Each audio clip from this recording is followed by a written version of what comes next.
Thank you, Minister. Senator Day. Thank you, Mr President. My question is to the Minister for Education and Training, representing the Minister for the Environment. On the 3rd of August, the Senate Select Committee on Wind Turbines tabled its final report. In Chapter 2 it states there has been, and I quote, "a clear disconnect between the official position that wind turbines cause no harm to human health and the strong and continuing empirical, biological and anecdotal evidence from people living in proximity to turbines suffering from similar physiological symptoms and distress."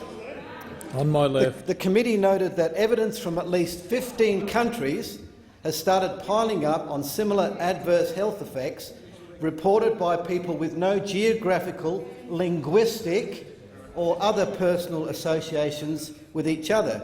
Does the government accept the committee's recommendations insofar as they relate to adverse health impacts? The Assistant Minister for Education and Training, representing the Minister for the Environment, Senator Birmingham. Thank you, Mr President. I thank Senator Day for both the question and some advance notice of the question.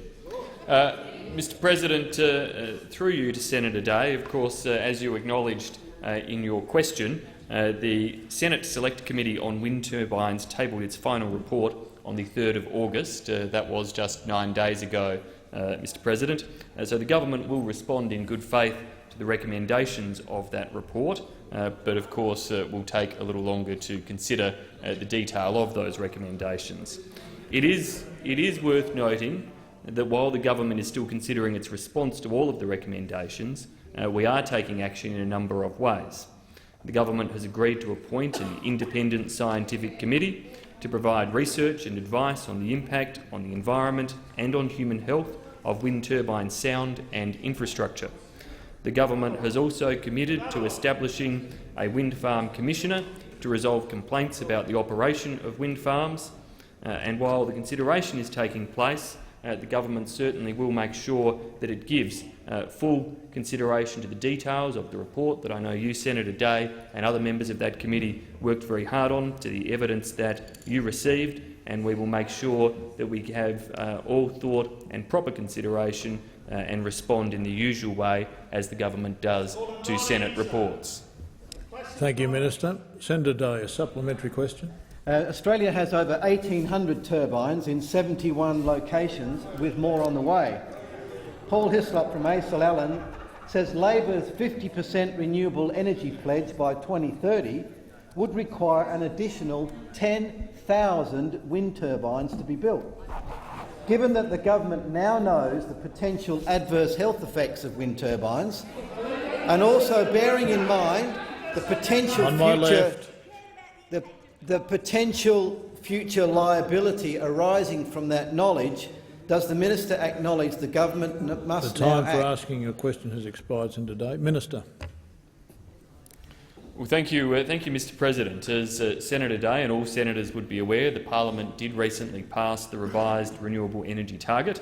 The current large-scale target is some 33,000 gigawatt-hours, which will by 2020 see around 23%, it is estimated, of renewable energy generated in Australia. It is remarkable, though, despite having agreed to this legislation, supported the compromise, that, as Senator Day rightly highlights, the Australian Labor Party now proposes a 50% target. Estimates, Mr President, are that Labor's 50% target could saddle Australians with about $85 billion of additional costs. When challenged on this, what does the Labor Party say? We don't know, because we haven't done any modelling, we haven't done any assessment, we haven't done any analysis. Well, you're right, Senator Abetz, in relation to the carbon tax costs, which are even greater in terms of what Labor are seeking to bring back, and they do know very dearly that the expense to Australians will be very dear indeed of that carbon tax. Thank you, Minister. The time for answering the question has expired. A final supplementary question, Senator Day. President, the government has directed the $10 billion Clean Energy Finance Corporation to invest in newer renewable technologies. The Australian Financial Review reported last month that the CEFC is fighting the directive and has sought legal advice. What exactly has the CEFC been directed to do? What will be the real effect? And what confidence does the government have that the CEFC will obey that directive? Minister. Thank you, Mr. President. Look, I've got some information in that regard, but this matters of the CEFC are rightly matters for the Minister for Finance. But I am advised that the government has been working constructively with the CEFC, Senator Day, that under Section 64 of the Clean Energy Finance Corporation Act, the Finance Minister and the Treasurer can issue an investment mandate to the Board to provide direction on the performance of the CEFC's investment functions.